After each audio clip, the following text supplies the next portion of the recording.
আমার বন্ধুগণ, দুনিয়া ছেড়ে আমি আপনি যে কোনো মুহূর্তে চলে যাব। কোরআনকে প্রশ্ন করুন, কোরআন বলো ইহকাল উত্তম না পরকাল উত্তম? কোরআন বলে দিচ্ছে ওয়ালাল আখিরাতু খায়রুল লাকা মিনাল উলা। এই দুনিয়ার জিন্দেগির চাইতে আখিরাতটাই হলো শ্রেষ্ঠ। সেটাই থেকে যাবে, সেটাই রয়ে যাবে। একদিন দুনিয়া পার হয়ে যাবে। এই দুনিয়ার সংক্ষিপ্ত জীবনের সফর একদিন শেষ হয়ে যাবে, কিন্তু এই যে আখিরাত শুরু হবে কোনো দিন শেষ হবে না। অনন্তকাল জান্নাতের মধ্যে নিয়ামত ভোগ করব আমরা। জোরে বলি ইনশাআল্লাহ, আরো জোরে বলি ইনশাআল্লাহ। আমরা দুনিয়াতে এসেছি আমরা। আমাদের আসল বাপের ভিটা কিন্তু জান্নাত। আসল বাপের ভিটা কি বলেন? আমরা জান্নাতে ছিলাম। আমাদের আব্বা কোথায় ছিলেন বলেন? আম্মা কোথায় ছিলেন? জান্নাতে। জান্নাত থেকে আল্লাহ তাআলা পাঠায়া দিলেন, কুলনা হাবিতু মিনহা জামিআন ফাইম্মা ইয়াতিয়ান্নাকুম মিন্নি হুদান ফামান তাবিআ হুদায়া ফালা খাউফুন আলাইহিম ওয়ালা হুম ইয়াহজানুন। দুনিয়াতে পাঠায়া দিলেন, দুনিয়াতে আসলাম, কিন্তু আবার ফিরে যেতে চাই আমরা। কোথায় বলেন? দুনিয়াতে থাকতে এসেছি না ফিরে যেতে এসেছি? থাকতে এসেছি না ফিরে যেতে এসেছি আমরা। চলে যাব আমরা, ব্যাক করব আল্লাহর কাছে। আগে জান্নাত আল্লাহ পাক দিবেন না, জান্নাত দিবেন হিসাব নেওয়ার আগে না পরে? আচ্ছা, হিসাব নেওয়ার আগে না পরে? সেই হিসাব দিনের মালিক কে? মালিক ইয়াউমিদ্দিন, বিচার দিবসের মালিক কে? সেই দিন বিচার হবে কি দেখে বলেন? বলেন বলেন বলেন। বিচার করবেন কি দিয়া? এই কোরআন দিয়ে বিচার করবেন। কি কি আমল করছো এর উপরে বিচার হবে। আমার ভাইয়েরা, সেই কোরআন নিয়ে আজকে আমরা বসেছি। এই দুনিয়া ছেড়ে আমিও চলে যাব, আপনিও চলে যাবেন। কেউ তো বাঁচার জন্য আসি নাই। আল্লাহ বলছেন, বান্দারে আমি চাই প্রত্যেক বান্দা জান্নাতে যাক, কিন্তু সবাই তো জান্নাতে যাবে না।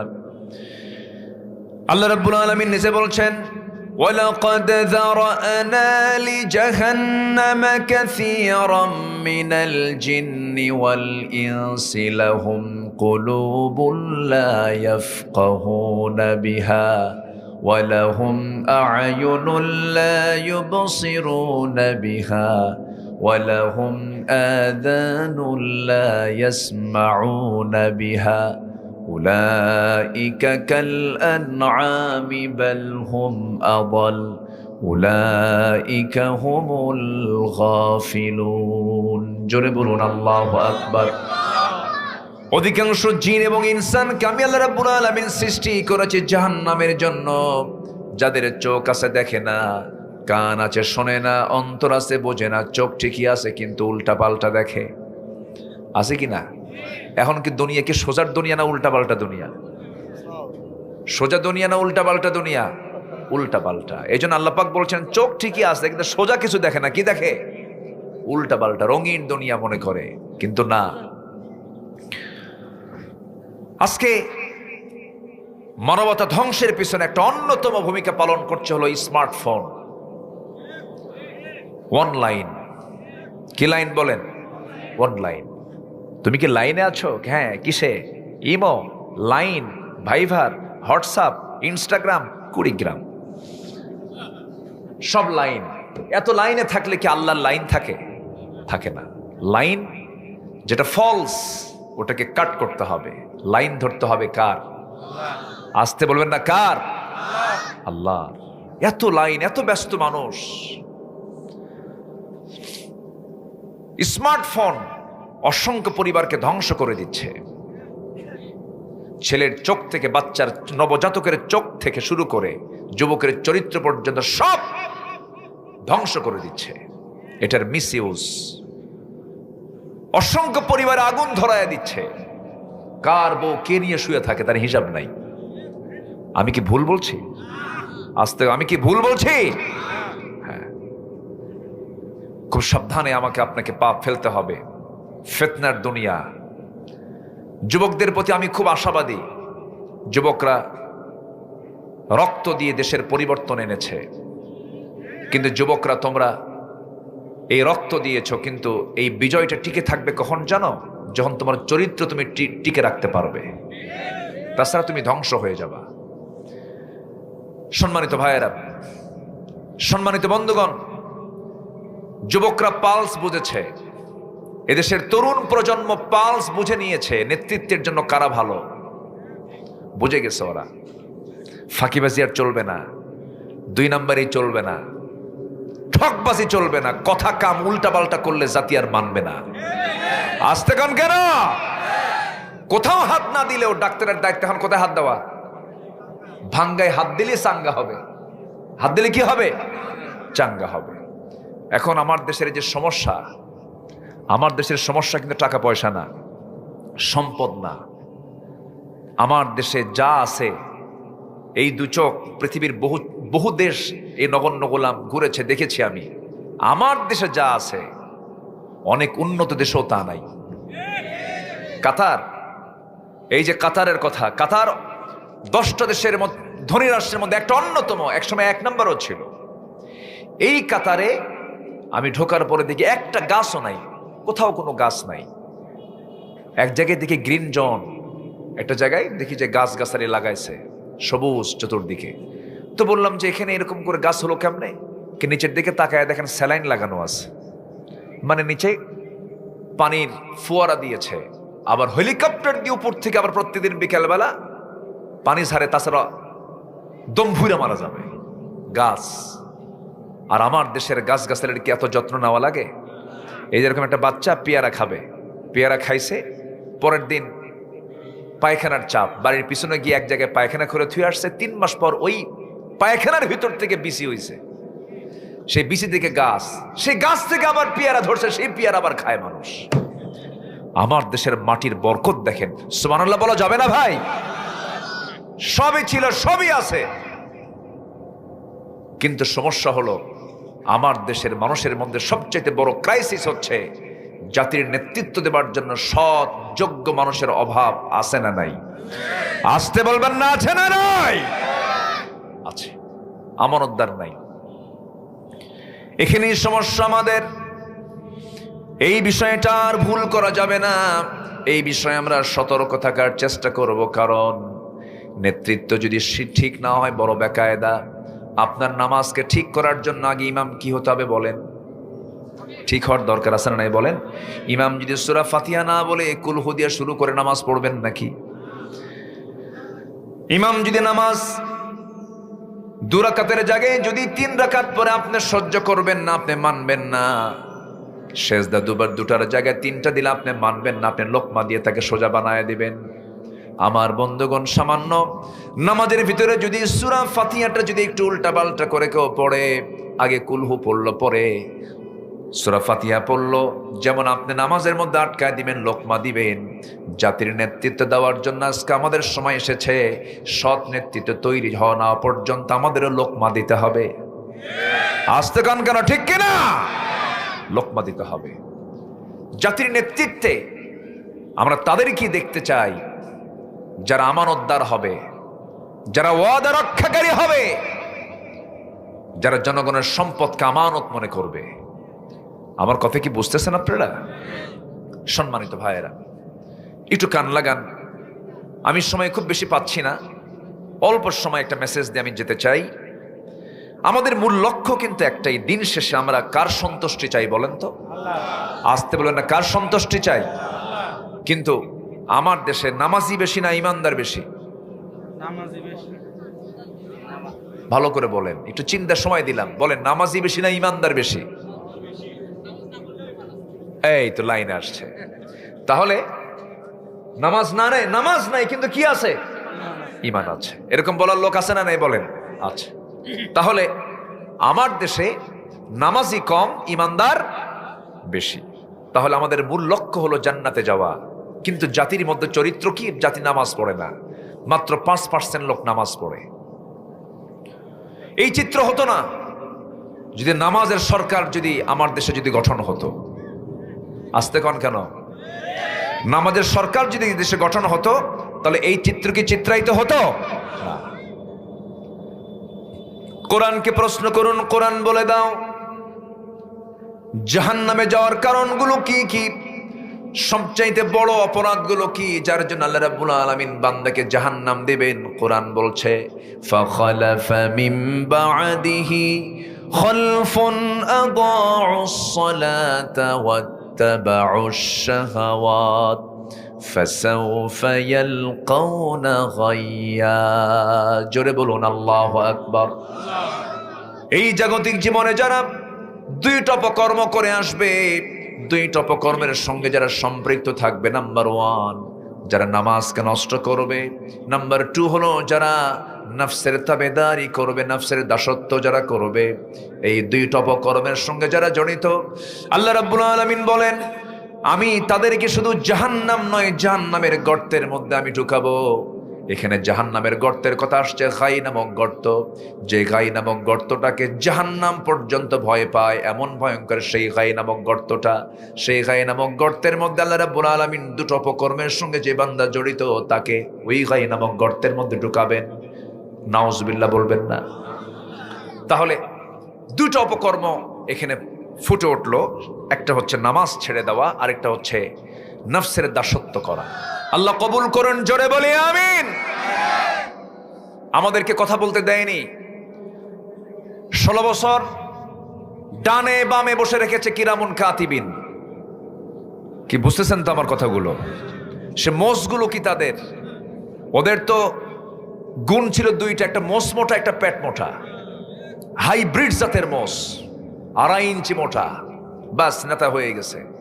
এরা আমাদের ভুল ধরতে আসতো। সম্মানিত ভাইয়েরা, মাহফিল থেকে, অসংখ্য মাহফিল থেকে আলেমদের উপরে জুলুম নির্যাতন চালানো হয়েছে, জেলখানায় ঢোকানো হয়েছে। 2018 সালে আমাকেও জেলখানায় ঢুকতে হয়েছিল। দেশের ক্ষমতায় তো আলেম ওলামা যায় নাই কখনো। আমাদেরকে সবচাইতে বড় আসামি বানায়া, জঙ্গিবাদের তকমা লাগায় দিয়া অত্যাচারের স্টিম রোলার চালিয়েছে তারা। রাত 3টার দিকে আমার বাড়ি ঘেরাও করে পুলিশ সালাম দিয়ে বলে, হুজুর আপনাকে যেতে হবে থানায়। কেন? ওসি সাহেব চা খাওয়ার দাওয়াত দিচ্ছে রাত 3টার দিকে। রাত 3টা চা খাওয়ার দাওয়াত হয়? নিয়ে চলে গেল। ওসি আমার দিকে তাকায়, লজ্জায় মাথা নিচু করে। বললাম আপনি মাথা নিচু করতেছেন কেন? হুজুর বদদোয়া দিয়েন না। বদদোয়া দিয়েন না, ভয় পান তো, ধরছেন কেন? বলে হুজুর কি করবো, খুব চাপ, চাকরি থাকবে না তাছাড়া। তো হুজুর এটা দয়া করে মাফ করে দিয়েন, চাকরি বাঁচান্ত ফরজ। আমি বললাম ইমান বাঁচান্ত নফল। কোর্টে হাজির করলো। কোর্টে হাজির করার পর জাজ আমার দিকে তাকায়া জিব্বায় কামড় মেরে কয়, এই হুজুরে ধরে আনলো কারা? মামলার ধারার দিকে তাকায় দেখে তো এই তো জামিন অযোগ্য, মানে যদি আমি জামিন দিয়ে দিই চাকরি থাকবে না। প্রিজন ভ্যানে করে হ্যান্ডকাফ লাগায়া মাদ্রাসা ইউসুফিয়ায় পাঠায়া দিল। আমি 16 বছরের জেলখানাকে জেলখানা বলি, আমি বলি মাদ্রাসা ইউসুফিয়া। চলে গেলাম। অপরাধ তো করিনি, কোনো শোক নেই, কোনো কষ্ট নেই, হাসি মুখী ঢুকেছি।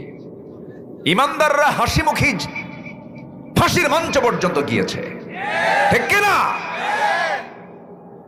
ঢুকলাম জেলখানার ভিতরে। এক মুরব্বী চাচা আমাকে দেখে লম্বা খান সালাম দিয়ে বলে, হুজুর আপনি জেলখানায় ঢুকছেন? খুব খুশি হলাম। তো বললাম জেলখানায় ঢুকলে কেউ খুশি হয়? হুজুর মাহফিলে যায়, আপনার ওয়াজ শুনি, বহু মাহফিলে গিয়ে চেষ্টা করেছে, আপনার সঙ্গে একবার মুসাফা করবো, পারি নাই। আল্লাহ কি সুন্দর জুটায় দিল, দোয়া করি আপনি জেলখানায় থাকেন। তো বললাম চাচা আপনি কেন জেলখানায় শীতের ভিতরে? বুড়া মানুষ, কে বাবা বোমা হামলা, মানে ওনার নামে দিয়েছে বোমার মামলা। বলেন তা সিদ্ধ বয়সের নামে যদি বুড়ার বোমার মামলা দিয়ে দেয়, উনি কি জায়গায় বোমা মারবে না মাথায় বোমা পড়বে?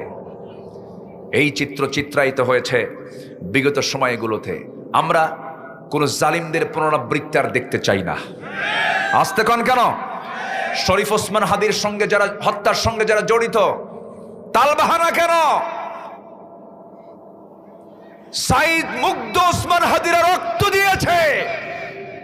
অবশ্যই প্রতিটি হত্যার বিচার বাংলার জমিনে হতে হবে। হতে হবে কিনা বলেন?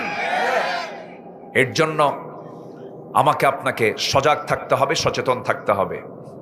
উন্নত চরিত্রের অধিকারী আমরা হব, জোরে বলি ইনশাআল্লাহ। নামাজি না বেনামাজি? আমানতদার না খেয়ানত? বলেন আমানত না খেয়ানত? ওয়াদা রক্ষা না ওয়াদা ভঙ্গ? ধরুন এই চেয়ারটা ক্ষমতার চেয়ার, দুজন ব্যক্তির ভিতরে যে কোনো একটা ব্যক্তি এই চেয়ারে বসবে। একজন চোর আর একজন আমানতদার, একজন নামাজি আর একজন বেনামাজি, একজন আল্লাহর দল আর একজন দুনিয়ার মতবাদে বিশ্বাসী দল। দুই ধরনের ব্যক্তির সামনে আপনার সামনে থাকলো, আপনি ইমানদার, আপনার দায়িত্ব কি? চোরকে বসানো, চোরকে বসানো না আমানতদারকে বসানো? তাহাজ্জুদ পইরা চোখের পানি ফেলে আপনি চোররে আপনি চেয়ারে বসালেন, ওই তাহাজ্জুদের কোনো দাম আল্লাহর আদালতে থাকবে না। এরকম লোক আমার দেশে আছে না নাই? আসতে বলবেন আছে না নাই? ইমানটা এত কম দাম আমার দেশে, কিছু কিছু লোকের কাছে 4 কাপ পেলে পর একটা চা, এক কাপ চা পেলে ইমান বিক্রি করে দেয়। আছে কি না? আছে। আমরা ভুল করব না, আমার ইমানকে রক্ষা করব। জোরে বলি ইনশাআল্লাহ, আরে জোরে বলি ইনশাআল্লাহ। জাহান্নামে যাওয়ার সবচাইতে আল্লাহ পাক শাস্তি দিবেন দুটো কারণে। সূরা মারিয়াম থেকে আমি কথা শুরু করেছি। সূরার নাম কি? আরো জোরে। মারিয়াম। আল্লাহ পাক একজন মানুষের নাম শুধু মহিলা হিসাবে কোরআনে স্থান দিয়েছেন, মারিয়াম। তাছাড়া কোনো মহিলার নাম কোরআনে নাই। আল্লাহ পাক এই মহিলার নামও দিতেন না, কিন্তু ওনার স্বামী ছিল না, কিন্তু সন্তান ছিল। আর সন্তানকে পরিচিতি করার জন্য তার নামটা আল্লাহ পাক দিয়েছেন ঈসা ইবনু মারিয়াম। অথচ আম্মা জান আয়েশা ছিলেন, খাদিজা ছিলেন, আসিয়া ছিলেন, ইমরাতা ফিরআউন আল্লাহ পাক বলেছেন। কিন্তু কারো মহিলার নাম আল্লাহ পাক কোরআনে উল্লেখ করেন নাই, শুধু উল্লেখ করেছেন কোন মহিলার নাম? মারিয়ামকে। আজান তো চতুর্দিক থেকে হবেই, মাশাআল্লাহ। পৃথিবীর শ্রেষ্ঠ সুর আজান, বলি আলহামদুলিল্লাহ। আমাদের সবচেয়ে বড় অস্ত্র এটা, বলি আল্লাহু আকবার। সবার পক্ষ থেকে দুই একজন উত্তর দিয়ে দেন। আমরা নামাজ কাজকে একটু বিলম্ব করব। সবচাইতে বেশি সময় থাকে নামাজের কোন ওয়াক্তে বলেন? এশার নামাজ। আমরা একটু বিলম্ব করব। আমি এমদাদ ভাইকে বলেছি মাগরিব পর পরে একজনকে উঠায় দিবেন, এরপর একটু পরিবেশ হবে, এরপর আমরা হালকা আলোচনা করব ইনশাআল্লাহ। সম্মানিত ভাইয়েরা, তো শাসক যিনি হবেন তিনি কি মুসল্লি হবেন না ইমাম হবেন? একজন আদর্শ শাসকের হতে হবে কি বলেন? ইসলাম এটাই বলে। রাসূল কি মুসল্লি ছিলেন না ইমাম ছিলেন? 4 খলিফা মুসল্লি ছিলেন না ইমাম ছিলেন? দেশেরও ইমাম, নামাজেরও ইমাম। এবং আমার নবীজি ইশারা দিয়ে গেছেন, আমার পরে খেলাফতের দায়িত্ব পালন করবে কে? নামাজ পড়ার দায়িত্ব যে পেয়েছেন। যেরকম সুবহানাল্লাহ। আমার নবীজি শেষ কয়েক ওয়াক্ত মসজিদে নববীতে নামাজ পড়াতে পারেননি অসুস্থতার কারণে। আমার নবীজি ইশারায় বলেছেন আমার আবু বকর যেন মসজিদের নামাজের দায়িত্ব পালন করে, মানে বুঝায় দিলেন এই ইমামই হবে রাষ্ট্রের ইমাম। আল্লাহু আকবার বলেন। আর আমার দেশে শাসক নির্বাচিত হয়ে হলো যে বড় চোর। আসতে কন কেন? আসতে কন কেন? 28 লক্ষ কোটি টাকা দেশ থেকে পাচার হলো। এই পাচারকৃত অর্থ না ফেরত আসা পর্যন্ত রাজনীতি করার কোন অধিকার তাদের থাকতে পারে না। ওমরে ফারুক রাদিয়াল্লাহু তাআলা আনহু কি করলেন? মসজিদের দিকে রওনা দিলেন। ফজর নামাজ তিনি আদায় করার জন্য মসজিদ নববীর ভিতরে ঢুকে ইমামের মুসল্লায় দাঁড়ায় গেলেন। নামাজ শুরু করবেন তিনি। প্রথম রাকাত পড়েছেন, দ্বিতীয় রাকাত নামাজ পড়তে নিয়ে রুকুতে চলে গেছেন। রুকুতে যাওয়া মাত্র এক জালিম এসে সামনের কাতারে ওঁত পেতেছিল। ডান দিকে তার এসে ডান পেটের দিকে তাকে এমন জোরে একটা আঘাত করলো, চাকু মেরে দিল। ফিঙ্কি দিয়ে রক্ত পড়া শুরু হলো। ধরাশয়ী তখনও হন নাই, তিনি শক্তিশালী ছিলেন, মোকাবেলা করছেন কিন্তু পারলেন না। চাকু বের করে আবার তল পেটে 2টা আঘাত যখন করে দিয়েছে, বড়ির কিছু অংশ বের হয়ে আসছে। সাইয়েদনা ওমর ফারুক তিনি চিত হয়ে পড়ে গেলেন, রক্তে সয়লাব হলেন নামাজের ভিতরে। নামাজটা তার শেষ হয় নাই, সেন্সলেস হয়ে কয়েক ঘন্টা পড়ে থাকলেন। সেন্স যখন ফিরে আসলো, ফিরে আসার সঙ্গে সঙ্গে তিনি আব্দুল্লাহকে দেখতে পেলেন, তার ছেলে আব্দুল্লাহ ইবনে ওমর। তাকে ডাক দিয়ে বলছে, বাজান চোখে পানি কেন? কেঁদো না, আমার জন্য পানি আনো। 1 গ্লাস পানি আনা হলো। সেই পানি যখন তিনি হাতে নিলেন, বলছেন, আব্দুল্লাহ এত অল্প পানি কেন? কিসের পানি এনেছো আব্বা? আপনি পানি পান করবেন এর জন্য আমি পানি এনেছি। না, আমার তৃষ্ণা নাই, আমার তৃষ্ণা হলো ফজর নামাজটা আমার এখনো হয় নাই। হুজুর পানি আনো, আমাকে নামাজ পড়তে হবে। যেরকম সুবহানাল্লাহ। এটার নাম জিকির। এটার নাম কি বলেন? জিকির। রক্তে রঞ্জিত ওমর ফারুক রাদিয়াল্লাহু তাআলা আনহু বলে ফেললেন, ও আমার আব্দুল্লাহ পানি আনো। পানি আনা হলো, ওযু বানালেন। চেষ্টা করছেন দাঁড়িয়ে নামাজ পড়ার জন্য, ভুঁড়ি বের হওয়া, গামছা দিয়ে বেঁধে ফেললেন, দাঁড়িয়ে পারলেন না, রক্ত শূন্যতায় পড়ে গেছেন, বসে পড়লেন। তাও পারলেন না, শুয়ে তিনি ইশারা করে ফজর নামাজটা আগে পড়লেন। নামাজটা শেষ হওয়ার সঙ্গে সঙ্গেই আমার নবীর এই প্রিয় সাহাবী ওমরে ফারুক বলছেন তার সন্তানকে লক্ষ্য করে, আব্দুল্লাহ কান্দো কেন? আল্লাহ আমার নেক নিয়ত মঞ্জুর করেছেন, আমি শহীদের দরজা পেয়ে যাচ্ছি। আমি সারা জীবন দোয়া করেছি আমি আজকে শহীদের মর্যাদা পেয়ে যাব, কারণ আমাকে যে আঘাত করেছে সে মুসলিম পরিবারের কোনো সন্তান নয়, সে নিজেও মুসলিম নয়। আবু লুলু মাজুসি নামক একজন অগ্নি পূজক আমাকে আঘাত করেছে, আমি নিশ্চিত শহীদ হয়ে যাব আমি। ও আব্দুল্লাহ তুমি আর চোখের পানি ফেলো না। এবার বলছে আব্বা হাকিম নিয়ে আসছি, ডাক্তার নিয়ে আসছি। ওমর ফারুক বলছেন ডাক্তার দিয়ে কি করবো? আপনার চিকিৎসা করা দরকার, আপনার চিকিৎসার জন্য আমি হাকিমকে ডাক দিয়েছি, মেহেরবানি করে আব্বা চিকিৎসা গ্রহণ করুন। এবার ডাক্তারকে সামনে ডেকে নিয়ে বসায় বলেন, ডাক্তার কি চিকিৎসা করবা বলো? আমি তো আমার নাকের মধ্যে জান্নাতের ঘ্রাণ পেতেছি। দুধের পানি, দুধের একটা গ্লাস দেওয়া হলো, দুধ পুরনো গ্লাস হাতের মধ্যে নিয়ে বিসমিল্লাহ বলে সেবন করলেন। সেবন করার সঙ্গে সঙ্গে স্টমাকে দুধগুলো থাকলো না, নারী ফুটো হয়ে গেছে, সব বাইরে বের হয়ে গেল। সঙ্গে সঙ্গে ডাক্তার জিহ্বায় কামড় মেরে চোখের পানি আটকাতে না পেরে কেঁদে কেঁদে বলছে আমরা আমিরকে হারায় ফেলতেছি আজকে, আমিরুল মুমিনিন বাঁচবেন না, দুনিয়া থেকে বিদায় নেবেন। সঙ্গে সঙ্গে ওমরে ফারুক বলছেন ডাক্তার তুমি এমন করে চিন্তা করছো কেন? তুমি একজন মেহমানকে বিদায় দিয়ে দাও, আমি তো জান্নাতের ঘ্রাণ পাচ্ছি, তুমি কেন কান্নাকাটি করছো? ডাক্তার যখন ব্যর্থতা নিয়ে যখন ফিরে যাচ্ছে, ঘর থেকে বের হয়ে যাচ্ছে, তিনি পিছন দিকে তাকালেন, ওই ডাক্তারের পাজামার কাপড়টা গিরার নিচে পড়ে আছে। ওমরে ফারুক সেই সময় অন্তিম শয্যায় শায়িত। ওমরে ফারুক বলছেন ডাক্তার পাজামার কাপড়টা তুলে নাও। লা ইয়ানজুরুল্লাহু ইয়াওমাল কিয়ামা, আল্লাহ রাব্বুল আলামিন কিয়ামতের দিন ওই বান্দার দিকে নজর দেবেন না যার পাজামার কাপড়টা গিরার নিচে থাকে। চিন্তা করে দেখুন, মৃত্যুর অন্তিম শয্যায় শায়িত, ওই সময়ও তিনি জিকির বলেন নাই, দাওয়াতি কাজ বলেন নাই। জোরে বলেন সুবহানাল্লাহ। সাইয়েদনা ওমর ফারুক বলছেন আব্দুল্লাহ 2 বছর আগে আমার বন্ধু আবু বকর সিদ্দিক রাদিয়াল্লাহু আনহু দুনিয়া থেকে বিদায় নিয়েছেন, আমি তাকে নিজ হাতে শোয়া দিয়েছি নবীর কবরের পাশে। আমার বড় শখ, আমিও আমার বন্ধুর পাশে ঘুমাতে চাই, কিন্তু জায়গা তো আমার না। আম্মা জান আয়েশা সিদ্দিকার জায়গা সে দেয় কিনা একটু শেষবারের মতো বলো, আমি খুব খুশি হতাম। চলে গেছেন তার ঘরে। ছেলে গিয়ে বলছে আব্বা জান আমাকে এমন প্রস্তাবনা দিয়ে পাঠালেন, সঙ্গে সঙ্গে ভিতর থেকে কান্না বিজড়িত কণ্ঠে আওয়াজ বের হলো, হারে অর্ধ দুনিয়ার শাসন কর্তমরের মতো মানুষ সামান্য ঠুনকো একটা জিনিস আমার কাছে আবদার করছে। ঠিক আছে, আমি আমার কবরটা ওই জায়গায় রাখলাম না, আমি আমার জায়গাটা ওমরে ফারুকরে দান করে দিলাম। এই প্রেক্ষাপট টানার মূল কারণ হলো সব ভুলে গেলে কোনো সমস্যা নাই, কিন্তু ভোলা যাবে না যাকে, তিনি আমার, চিল্লায় বলুন কে? আসতে বলুন তিনি আমার কে? আমাকে দেখেন কে? আমাকে শোনেন কে? আমাকে জানেন কে? আমার চোখ চালান কে? আমার কান চালান কে? আমার জিহবা চালান কে? এই চোখের মধ্যে পানি আছে না নাই? চোখটা পানিতে ভাসমান রেখে দিয়েছেন কে? চোখের পানি লবণ না মিঠা? বলেন চোখের পানি হলো লবণ। আল্লাহ রাব্বুল আলামিন কেমন করে লবণ করে চোখের পানি বের করে দিলেন? 24 ঘন্টায় 1 মিলিলিটার চোখের পানি আল্লাহ পাক বের করেন। প্রতি মিনিটে ওয়াইফারের মতো 15 থেকে 20 বার চোখের পলক ফেলার ব্যবস্থা করেন। কানের মধ্যে আল্লাহ রাব্বুল আলামিন ময়লা দিয়েছেন, সেই ময়লাগুলো কাজের ময়লা। চোখের পানিকে লবণ, কানের ময়লাকে তিক্ত করে দিয়েছেন, কারণ বান্দা যখন ঘুমিয়ে পড়বে, নিথরভাবে যখন মরার মতো শুয়ে থাকবে, যদি কানের ময়লা যদি মিষ্টি হতো, সব পিঁপড়া জমা হতো সলিমুদ্দির কানে।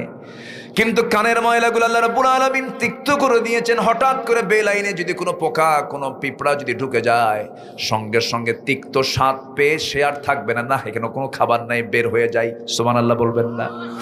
কানকে সিকিউর করলেন। চোখের পানিকে আল্লাহ রাব্বুল আলামিন মিঠা করলে পরে চোখে ভাইরাস জমা হতো, দূষিত হয়ে যেত, চোখের মধ্যে ইনফেকশন তৈরি হতো, চোখ নষ্ট হয়ে যেত। আল্লাহ রাব্বুল আলামিন এই জন্য চোখের পানিকে আল্লাহ রাব্বুল আলামিন লবণ করেছেন, যেন কোনো বিষাক্ত কোনো জীবাণু যেন চোখে অ্যাটাক না করে। সুবহানাল্লাহ বলবেন না? চোখ শুধু বানান নাই, চোখকে সিকিউর করেছেন। কানকে বানান নাই, কানকে সিকিউর করেছেন। আবার জিহ্বার দিকে আসেন, চোখের পানি লবণ, কানের ময়লা হলো তিক্ত।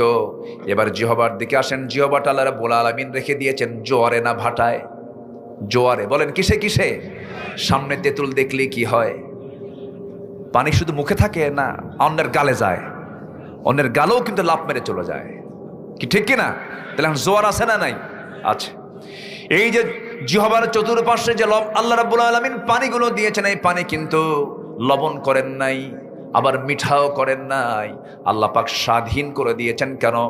এই জন্য, কারণ এটা একটা অঙ্গ, স্বাদ যাচাই করার অঙ্গ। যদি মিষ্টি হয় মিষ্টির স্বাদ পাওয়া যাবে না, তিক্ত হলে তিতার স্বাদ পাওয়া যাবে না, যদি এটাকে টক বানানো হয় টকের স্বাদ পাওয়া যাবে না। আল্লাহ পাক নিউট্রাল করে স্বাদহীন আল্লাহ রাব্বুল আলামিন সেই লালার ব্যবস্থা করেছেন। জোরে বলুন সুবহানাল্লাহ।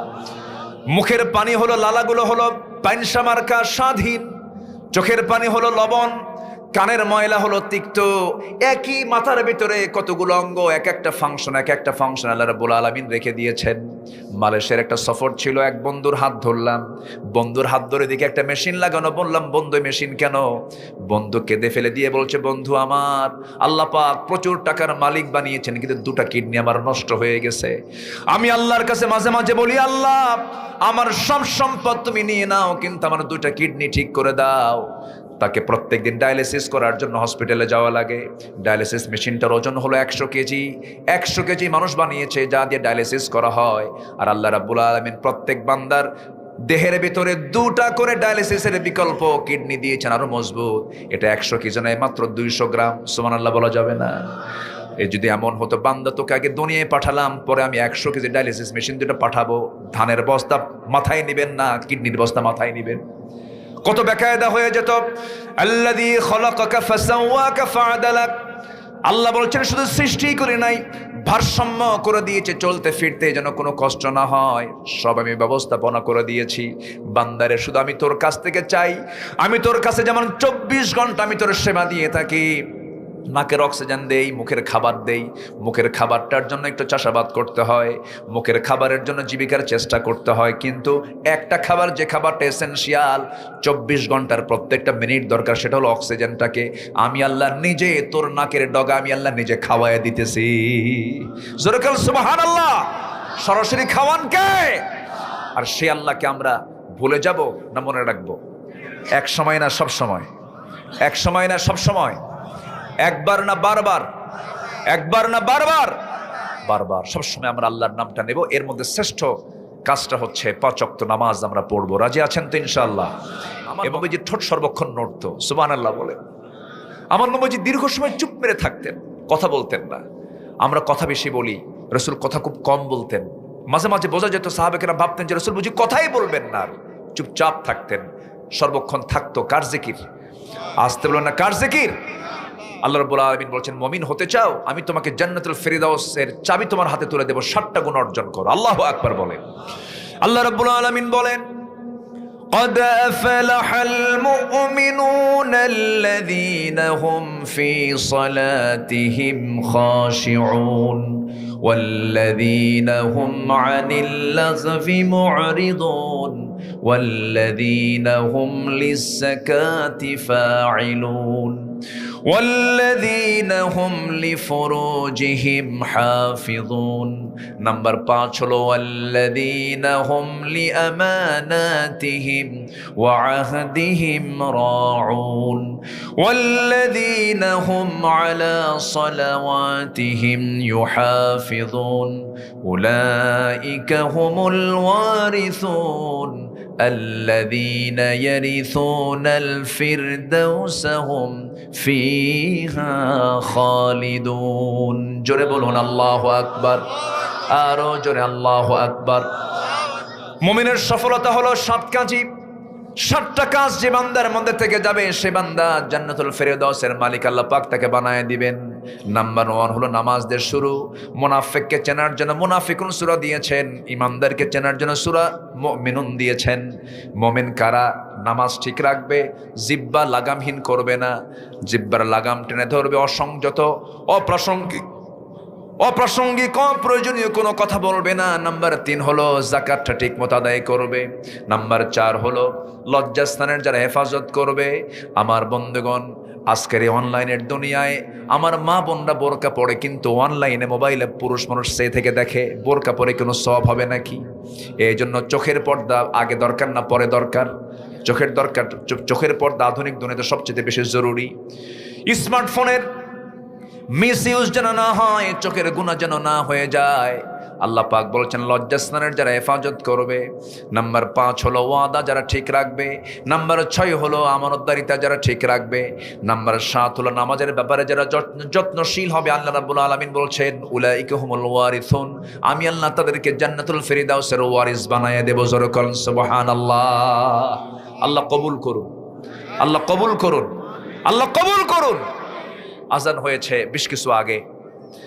আমাদের প্রধান মেহমান তিনি অত্যন্ত চমকপ্রদ কথা বলবেন, কিছু দিক নির্দেশনা দিবেন, তিনি কথা বলবেন। আমি মাহফিলের শেষ প্রান্তে এসে আমার ইমদাদ ভাইয়ের আমন্ত্রণে, এবং চাচা আমাকে ফোন দিয়েছিলেন, আমি চাচাকে যথেষ্ট সম্মানের চোখে দেখি। আমি যখন ছোট, একদম ছোট, ক্লাস 2-3-তে পড়ি, আমার হোম ডিস্ট্রিক্ট কিন্তু বগুড়া, শেরপুরে বাড়ি আমার। হোম টাউন আমার, বাল্যকাল কেটেছে বগুড়ায়, বগুড়া আলিয়ার ছাত্র ছিলাম আমি। তো ওনাদের চোখে আমি বড় হয়েছি। আমাকে খুব স্নেহ করেন, আমাকে খুব ভালোবাসেন। ওনার শ্যালক তারেক ভাই সহ একটা পারিবারিক একটা সম্পর্কর মতোই আছে আলহামদুলিল্লাহ। উনি আমাকে বললেন আলামিন তোমাকে আসতে হবে।